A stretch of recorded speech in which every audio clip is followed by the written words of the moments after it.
Hello there everyone, Matt here with thevirtualinstructor.com, and in this video I'd like to share with you a time lapse that was taken from 8 recorded live lessons where we draw this wonderful bee using Prismacolor colored pencils on lightly toned light gray Stonehenge paper. Now this complete lesson series, which is uncut and filmed in real time, is available to members at thevirtualinstructor.com. If you want to learn more about our fantastic membership program, there's a link in the description below this video. You can go over there and check it out. Everyone starts with a free trial for 7 days.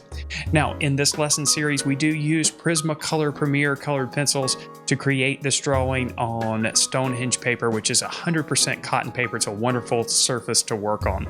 Now, with that being said, I hope you enjoy the following video. So we begin the drawing with a light graphite sketch on the light gray Stonehenge paper. Now for my initial sketch, I chose to work with an H graphite pencil. That allowed me a pencil that was dark enough to be seen, but one that wouldn't be too dark so that the subsequent colored pencil applications wouldn't mix in with a softer graphite on the surface. You can see for the initial sketch, I used mostly loose strokes. I made several different lines as I found each one of the shapes that comprise the overall form of the bee. Now, of course, it's important to stay loose in your early stages of your sketch here. You don't want to get too controlled or too defined with your initial marks with the graphite pencil. You'll also notice that I drew a shape for the cast shadow underneath the body of the bee, and then once our graphite sketch was in place, we're ready to start with the colored pencil applications. I used a variety of different grays here, but I didn't use black at all.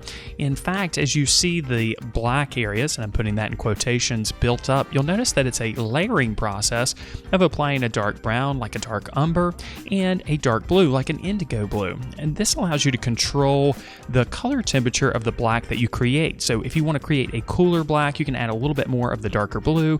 If you want to create a warmer black, of course, you would add a little bit more of the darker brown. We used a variety of different pencils here, as you can see, mostly browns, yellows, and so on, but also those blues and browns to create the values that are dark enough so that they would translate as a more natural looking black. With all colored pencil drawings, layering is incredibly important. It's important to be patient and slowly allow your colors to develop. Generally, the more layers of colors that you apply to the surface, the more depth you build up in the color. The more depth you build up in the color, the more representational your drawing will appear.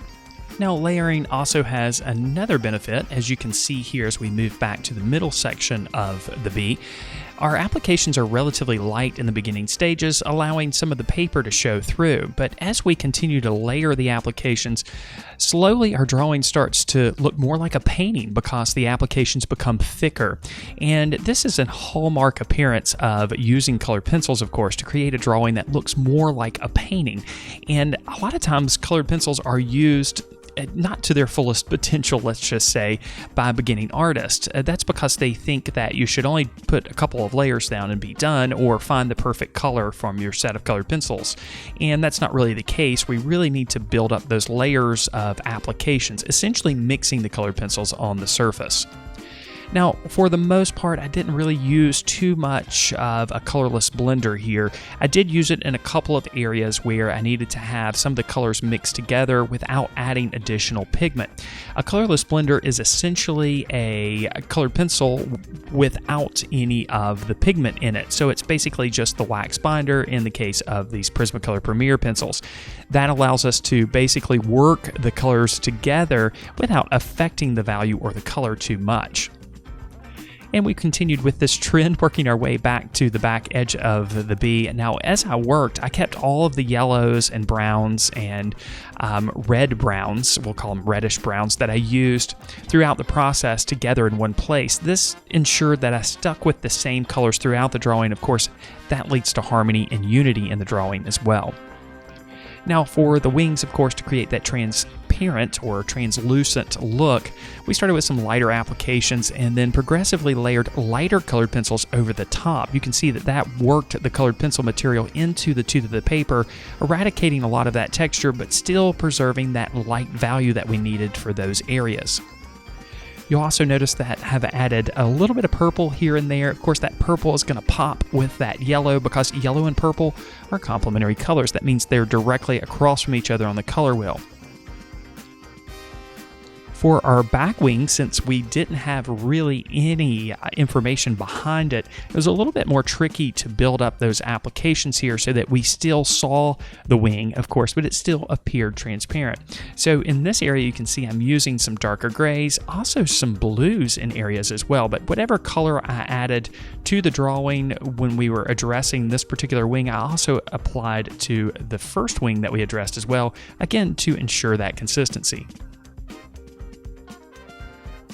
And then, of course, for the legs, it really wasn't a different approach than that we took with the body. Of course, we wanted those legs to appear black, but we didn't want the black to overpower the drawing or make it look flat.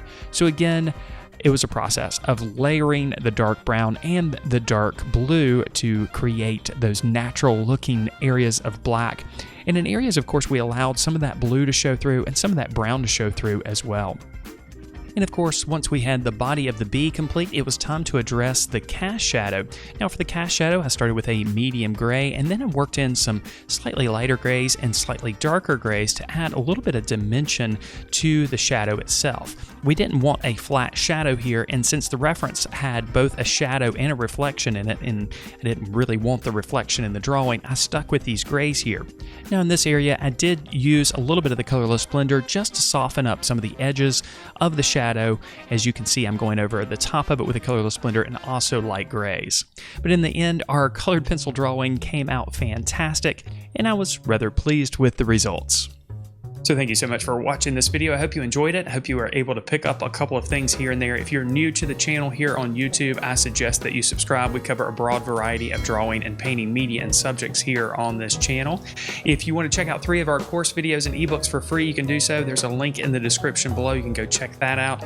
And again, just to remind you, we have a wonderful, fantastic membership program over at thevirtualinstructor.com, which includes video courses on drawing and painting, ebooks, weekly live lessons, which are all recorded and stored in our vault of lessons, weekly critiques as part of the Members Minute, and a year-long curriculum for visual arts teachers as part of the Ultimate Lesson Plan. Again, there's a link in the description below if you want to go check that out. As always, I wish you all the very best in your artistic success.